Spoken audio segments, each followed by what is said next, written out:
90-Day Fiancé the Other Way, Season 7, Episode 1. Recap, review, drag, and gag. Let's get into it, shall we? Oh, yes, we shall.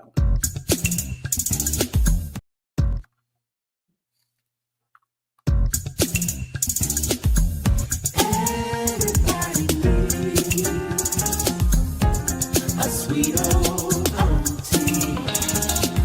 Thank you, subscribers, to my nieces and nephews, and all the y'all who have been here through the long haul. Shall we get into it? Oh, yes, we shall. It's time for auntie advice. It's time for auntie advice. It's time for auntie advice.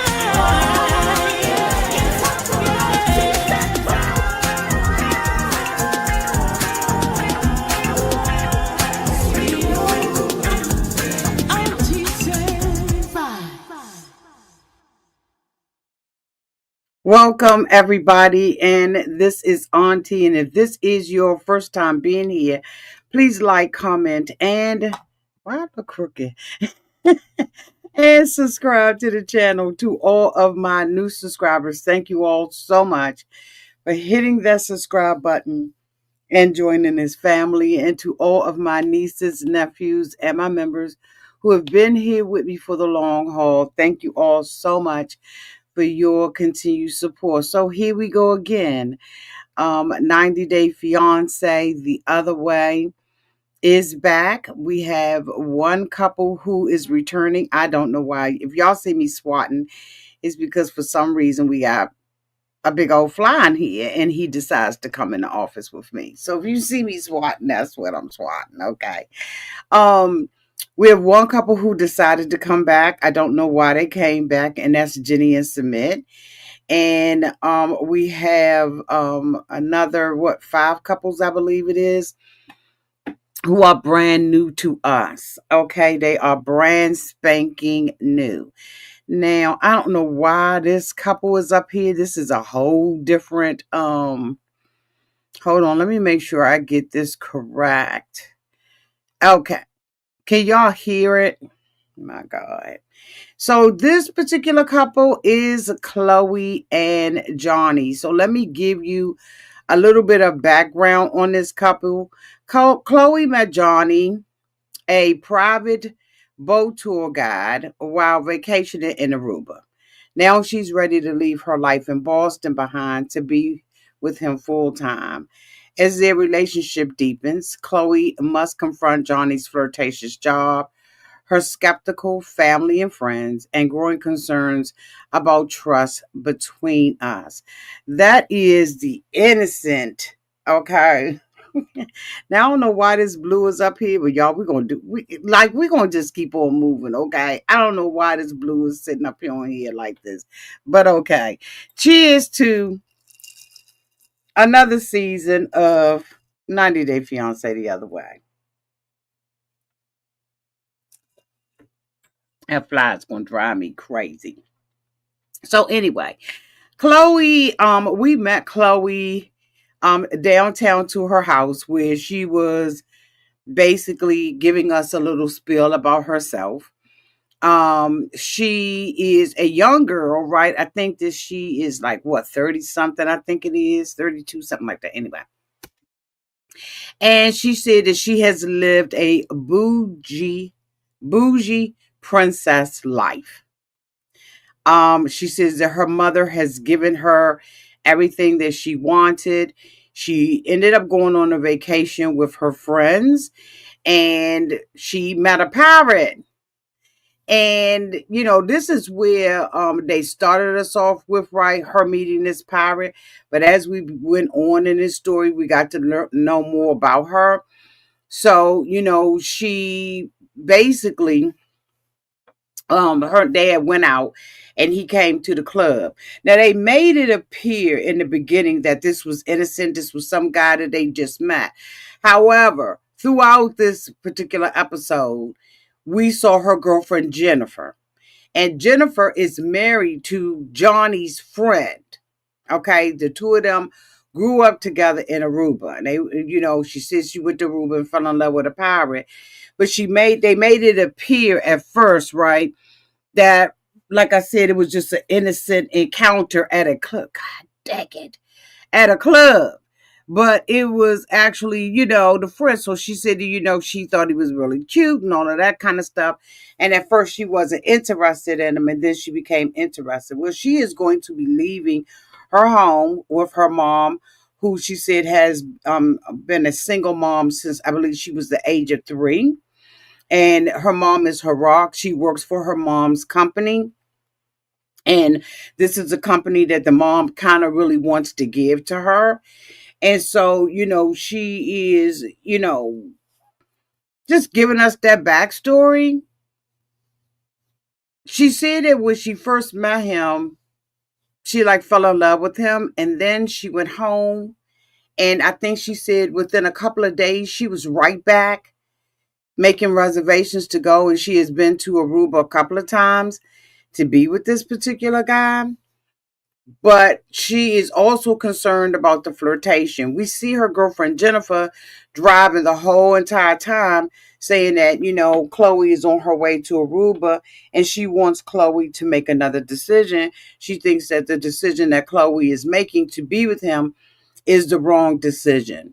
And so, we see her driving like a bat out of hell, getting to her. And so, what her friend is saying is that her husband, again, has grown up with him, and he's not the guy that she thinks that he is. He is actually a cheater, that type of thing, right? Y'all, I'm going to have to really kill this fly.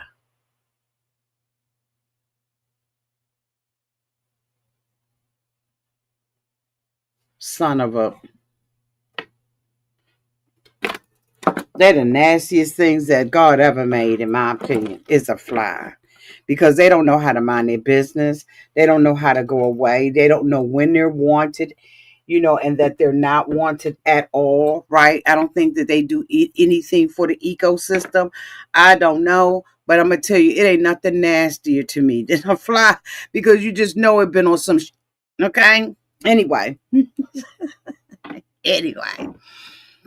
So she is, really trying to convince her and to tell her at the last minute, about this guy's life.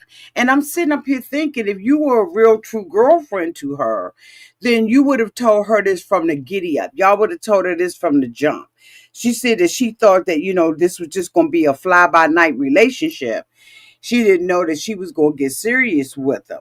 But guess what? At the end of the day, she wants what she wants. She's been talking to him. She also knows, right, that he's a cheater. Okay. She knows that he's a cheater because she said that being in a relationship with him, I believe it was like 8 months, being in a relationship with him, she knew that if she did not move to Aruba, that she was going to lose him. So she already automatically knows that he's not that type of guy that's going to commit to a long-term relationship or a long-distance relationship with her, and that there is a likelihood, a very strong likelihood, that he is already cheating downtown to Aruba. Now, I've been to Aruba a couple of times. It's a party town. That's all you do. It ain't nothing else. I think it was, in my opinion, one of the most boring islands that I've ever been to. Is Aruba. It's a lazy town if you want to go shopping and stuff like that. But then, at night, it's the booze cruise. It is those cruises that you go on, right? I have a problem with water. I get very seasick, and I don't care what I take, I get sick. And that is really what the life is like in Aruba. It's the nightlife, it's the club, it's the dancing on the tables, that type of thing. But for me, I went down there the last time I went for a music festival. And good thing we had that because it is a very lazy, lazy town. I love the weather. But yeah, I wouldn't hook up with anybody in Aruba.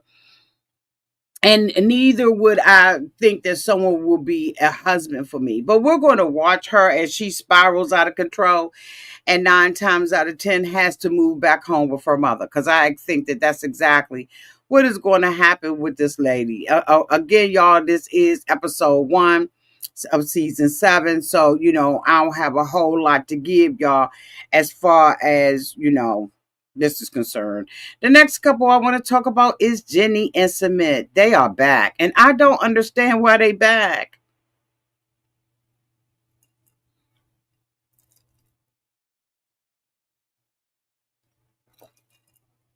But they're back.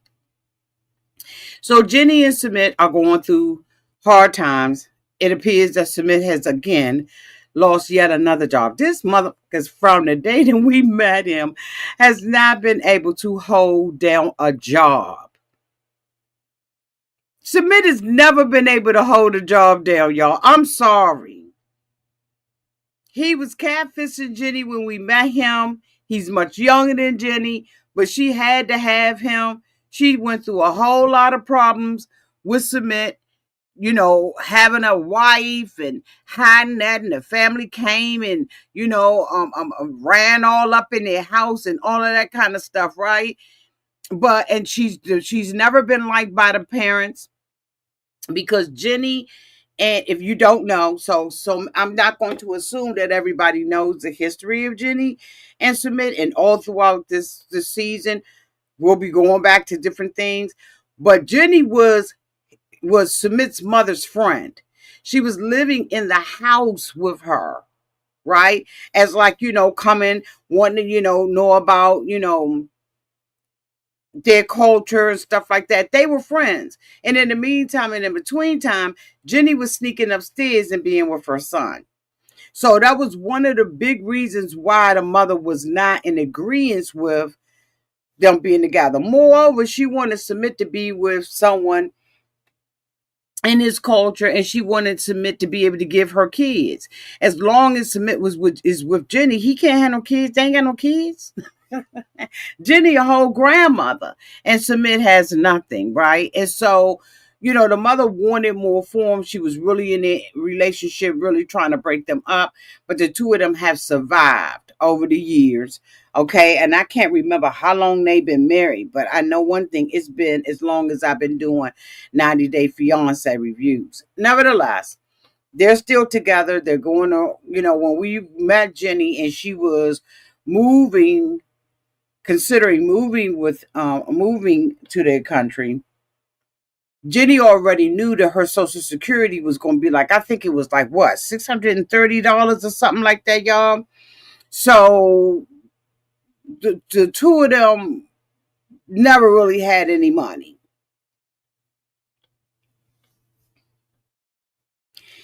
They go and get an apartment. Now we know that they was living in that little house. We see this season that they're moving out of an apartment that they got that neither one of them could afford. Not with Jenny's American Social Security. But they go and get an apartment, and now all of a sudden, allegedly, the story is, this is a story, right? Because I don't think that I believe any of it. But allegedly, they're moving in with the mother. Now, we know that his brother, and I can't think of his name right now, and the sister, had gotten married, and they have a little baby. They live with the mother. Now, Sumit is moving back with his mother, and he bringing Jenny with him. The mother is allegedly okay with Jenny. That woman ain't never going to be okay with Jenny because she's never going to forget all of the stuff that Jenny did. She's never going to forget that. And I ain't either. Neither are y'all. Nobody's ever going to forget how she was sneaking behind this woman's back and being with her son. Like, who's going to forget that? You, as a mom, you're not going to forget that. That's your girlfriend. Okay? Anyway, nevertheless, they've been married all of these years. They've been in a relationship for a very long time, though. And they snuck and got married. And they wasn't supposed to even do that. The mother and Jenny are supposed to be, like I said, on good terms. But I don't think this woman will ever like Jenny. So they're moving into the house, and the brother and his wife, like I said, is already staying there. They've got a child, so she's there with her grandchild. And the brother was having a conversation with Sumit, and he was and was telling Sumit that things have been really bad in the house and between his wife and the mom. And so we see her having a conversation with Jenny where she's telling her that, she was living in the house with them, everything was going fine. And then all of a sudden, the mother switched up on her and was like, you haven't done anything around this house. And she was saying, basically nobody wants to be in the house like cooking and cleaning and doing all of that kind of stuff up in the woman's house. But if you all remember, the mother has always been particular like that. And so they feel like, family means that you chip in and you do everything around the house. You clean, you get ordered around and all of that. And so, Sumit's brother, wife was like, I stepped to her. I stepped to her and I said what I said and I did what I did.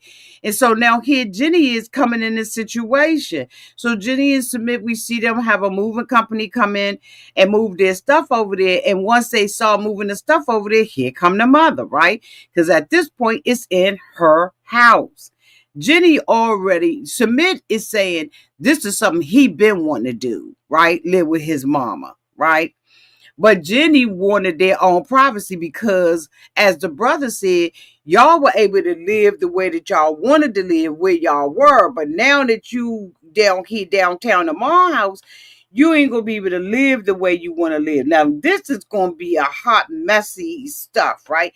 Anytime it's got something to do with Jenny and Sumit and the parents, it's going to be messy as.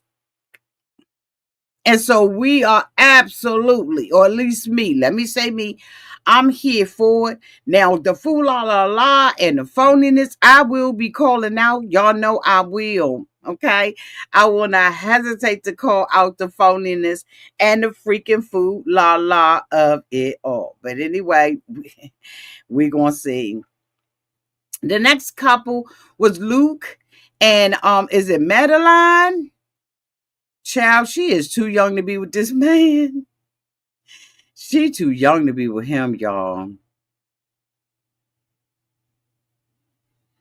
Luke and Madeline met during a vacation in Colombia and have been inseparable ever since. Now, 2 years in, Luke is finally making the move, and the couple is planning a lavish wedding with 4 dresses and 0 budget compromises.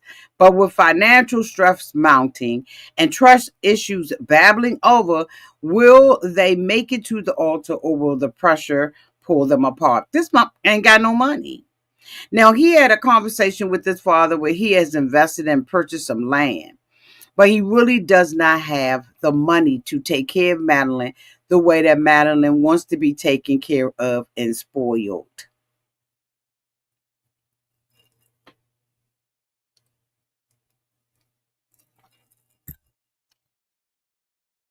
She's going to find out that he don't have nothing.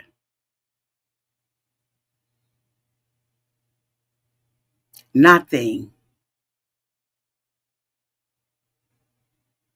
Nothing. And we're going to be here for the ride. He had a conversation with his dad. His dad is trying to talk him out of it.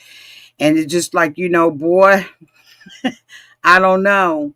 And he's made a lot of promises to her, and she wants him to fulfill those promises.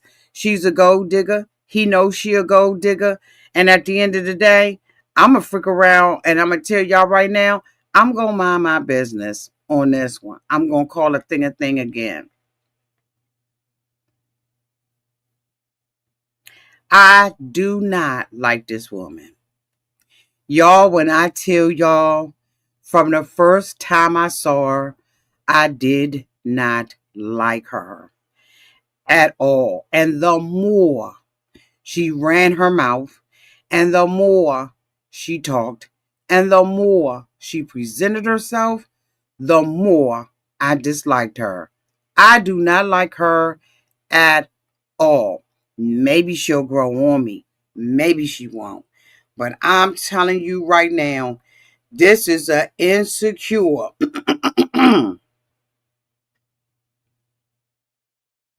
woman right here. I don't like her. Y'all let me know downtown in the chat what y'all think. But my first impressions, I was done with her at first impression. Chicken 48, you said me either. I don't like her. Veronica said 100, 100. Nope. Okay. I did not like her. I'm talking about from the first presentation. I did not, I don't like her. And being a plus size girl for a good portion of my life, you don't have to act like this. Like, this is a you thing. And I think she married. Okay, so let me just give her background. Married with a toddler and teetering on the edge of burnout, Anthony and Manon moved to France in a last-ditch effort to save their marriage. But between clashing family members, mounting financial stress,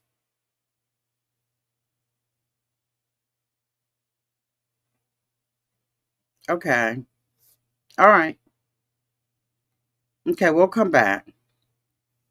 And zero personal space, yes, they're sharing a bed with their child. This fresh start may bring more pressure than peace. Can they rediscover the spark, or is it already too late? So we met her when she first came out.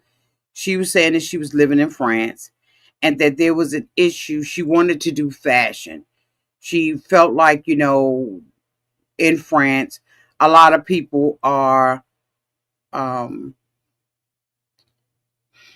not accepting of heavyset women. Okay, what you say, 2 4 turtles? Okay, something is off about these two. We're missing something. The quick move to France. What are they running away from? Yazelle says, I don't like her. There's something to her. Nathan says she was interesting. Okay. So she was talking about, the weight phobia and the weight hate and being heavy and stuff like that in France. And because of that, she ended up doing, I guess, content. And as a result of that content, someone in America, here in America, in the US of A, saw her and offered her a gig in California. So she has been living in California, right, y'all? So she's been married to him. And for some reason, when she said that she was married to him, she said for about 2 to 3 years. And I'm thinking, if you've been married to them 2 years or 3 years, pick one of them numbers, and that's the number you stick to. So that was my first sign, right, that something was amiss. First sign. When you don't know, we've been married for 2 to 3 years. No, we've been married 2 years. We've been married 2.5 years. We've been married 3 years and 3 months. People know how long they've been married. So when she said that, I was like, she ain't really married to him. So anyway, we see her with her girls. They're taking, a photo shoot and all of that. I started to look her up, but I said, Auntie, don't look her up. You don't want a relationship with these people. You don't need to be following them on Instagram. Like, you don't need it, right? You don't need to follow them on TikTok or any other social media platform that they on, because you just not that girl. So she's out there with her girlfriends. They taking pictures and stuff. You can tell, she set it up. And so then she sits down with them, right? These are full-figure women. She sits down with them and she tells them she has something she has to tell them. And so she tells them that she's going to be moving back to France.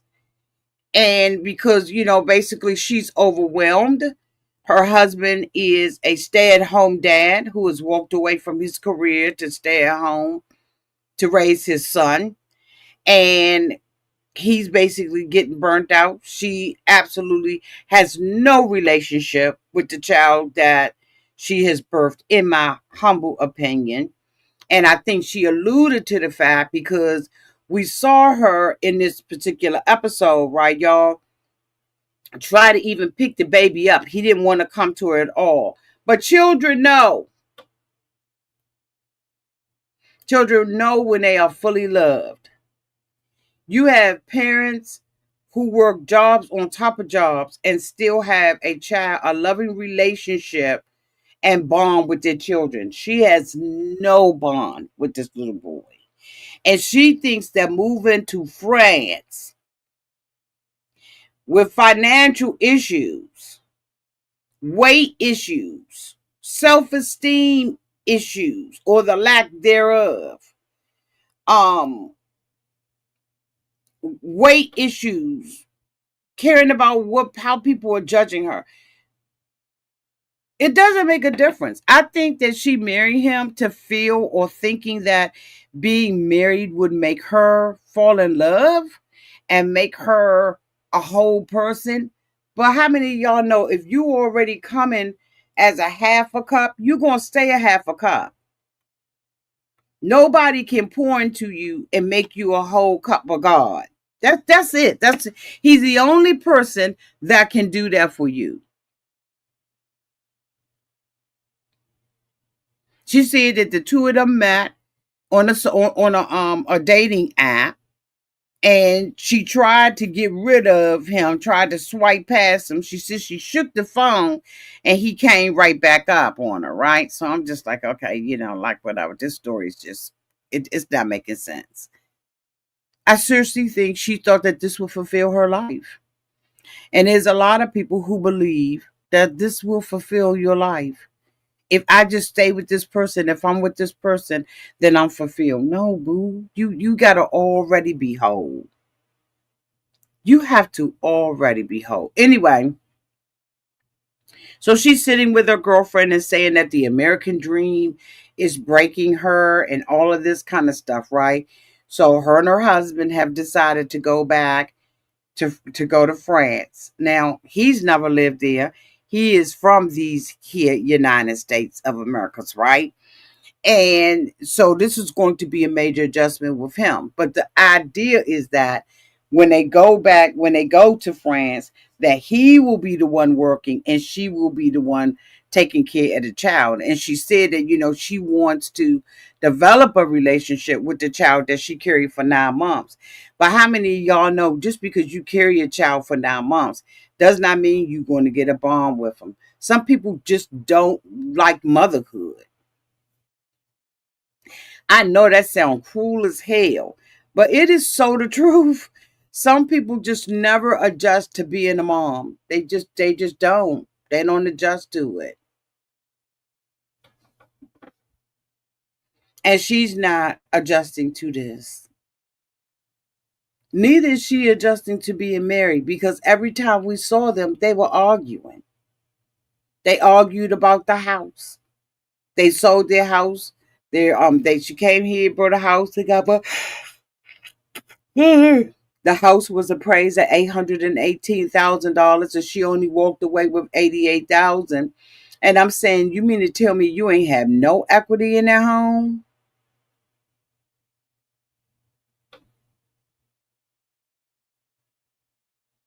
You got a $818,000 home,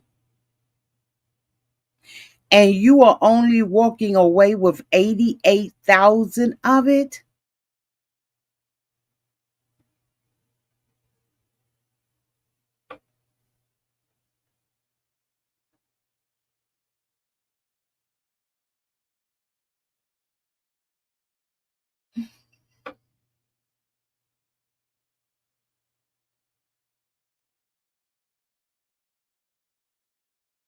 Something's wrong. Like, I was in shock. I had to rewind. Then they have a car. They go down to go and trade the car.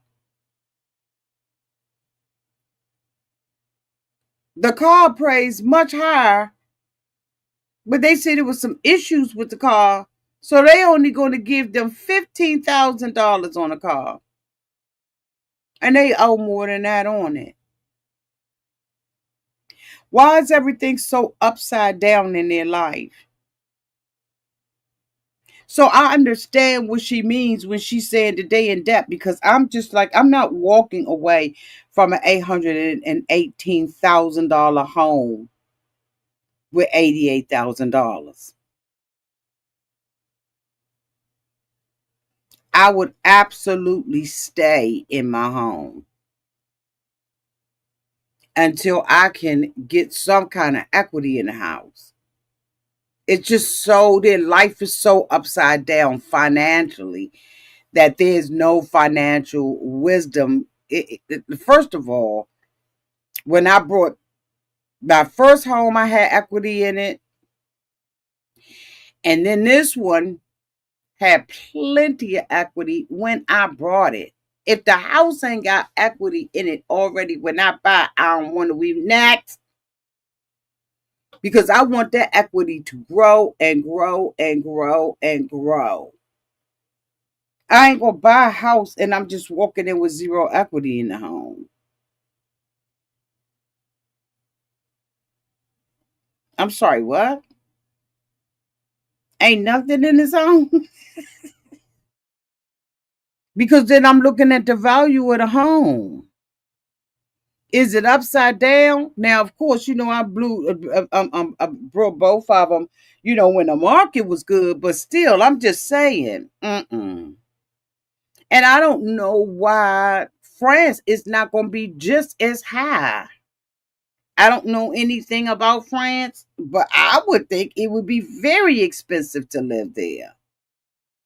So I don't understand who's really making these financial decisions, because the same thing, she says she's the main breadwinner, right?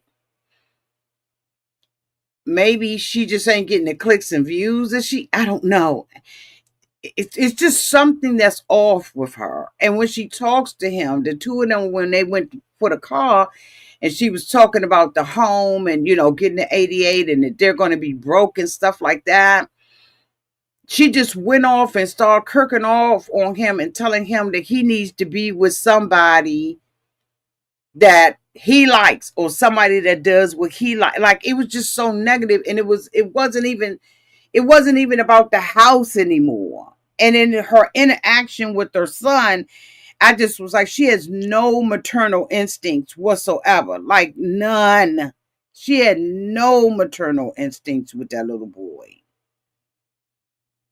For him, it's probably like hugging a pole.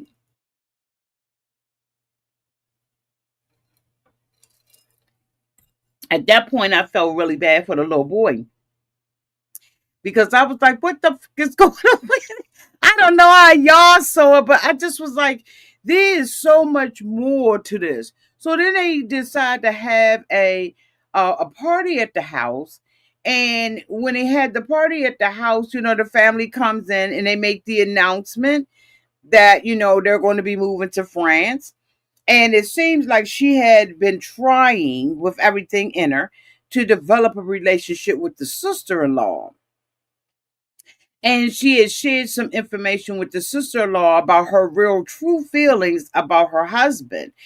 And she had shared, she said, your brother, my husband, makes me feel, did she say empty, y'all?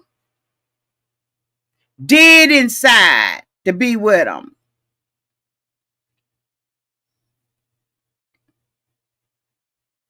And she thought the sister-in-law wasn't gonna say nothing. The sister-in-law was like, you was talking about divorce. He's sitting there, she's sitting there saying people say things. Yeah, out of the abundance of the heart, the mouth speaketh. That's what it is. Out of the abundance of your heart, that's what your mouth is going to repeat. Point blank and period. Whatever she said out of her mouth, especially when you angry, that's how you really feel. And ain't nobody got time for that bull with her. She wants to be out of that relationship with him. She is miserable being a mother and a wife. She has not accepted the role of being a mother. And I think that, frankly, it's frightening to her to even think about raising that child and having to be that child's mom. And that's real for some moms who just do not connect with their kids. That's real.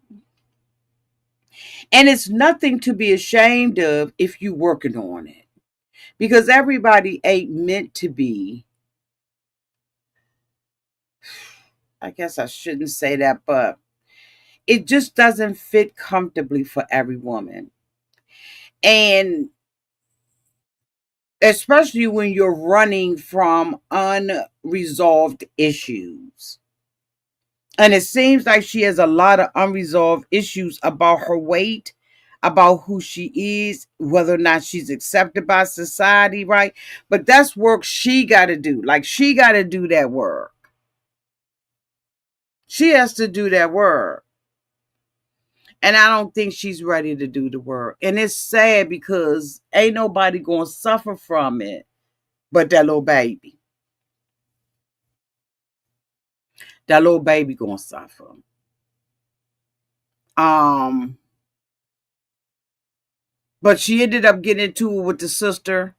And the sister was like, I'm going to say what you said. You think I'm not going to sit here and say it? She said, well, I was trying to. First, she said she didn't say it, but then she told the sister-in-law, the reason why I shared that information with you is because I was trying to develop a relationship with you. Well, you said that y'all been married 2 to 3 years. So you haven't developed a relationship with the sister-in-law yet. That means that you had no intention of developing one. You just want to do fashion. You want to, be out there doing, being America's Next Top Model. Like, that's what you want to do.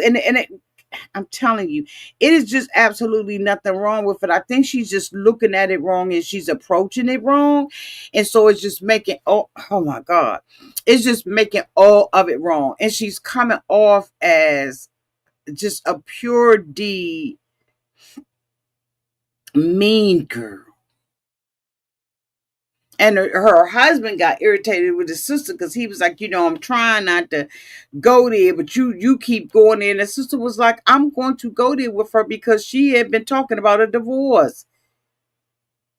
She had been talking about divorcing you, but you know what? He knows it, which is why he thinks taking her back to France, taking the financial burden off. He could get him a job here in the United States. Why he can't work here?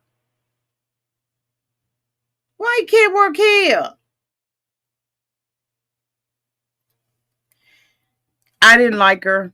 I don't like her. Maybe she'll grow on me as I as we go further into this season with them. I'm always excited about meeting new couples, which is why I don't understand why Jenny and Sumit got their asses on here. I just don't understand it. There were two couples that were not shown tonight. This is Greta, and I believe his name is Matthew. Let me make sure I get that correct. Excuse me, y'all.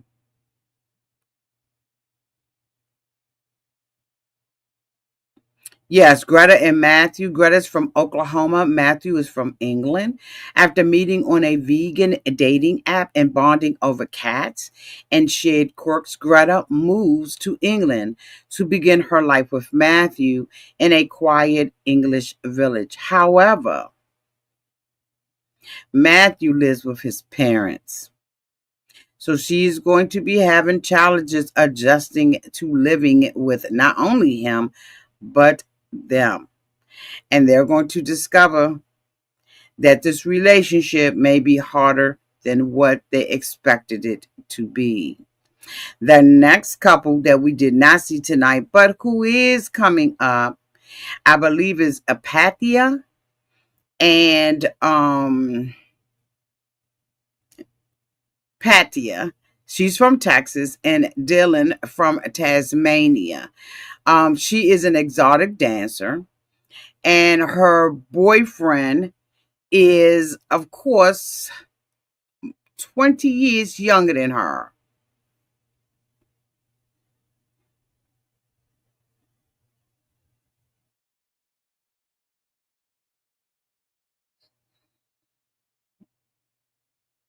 They've been dating for over 10 years, off and on. And they have more issues in their relationship than just their cultural and their age difference. As Patia adjusts to a completely new environment, the couple must also navigate his close relationship with his mother, who lives 5 minutes away from them. Lingering trust issues that they had by dating each other for as long as they did, and the realities of merging two difficult worlds into one. So we already know that's going to be a mess and a hot mess express. We already know that this is about to be on and popping. So I'm just like, okay, here we are. We out here now. I apologize for being late on this, y'all. I had a lot going on, child. I had a lot going on. But I am back for at least tomorrow. Tomorrow we will be doing Love After Lockup. I think I have a very early flight in it Saturday morning. So I'm going to try to be out here tomorrow for Love After Lockup. But thank y'all so much for waiting on me to do this review. We're going to be, back in the swing of things when I return next week. So again, I'm going to try to upload some videos. I know y'all like live because y'all like to be in the comment section, but it's my hope that you all will click on the videos that I will be posting so you can have something while I'm out. I love y'all. Y'all let me know down in the comment section what y'all thought about this season opening of 90 Day Fiancé The Other Way Season 7. Bye for now, y'all.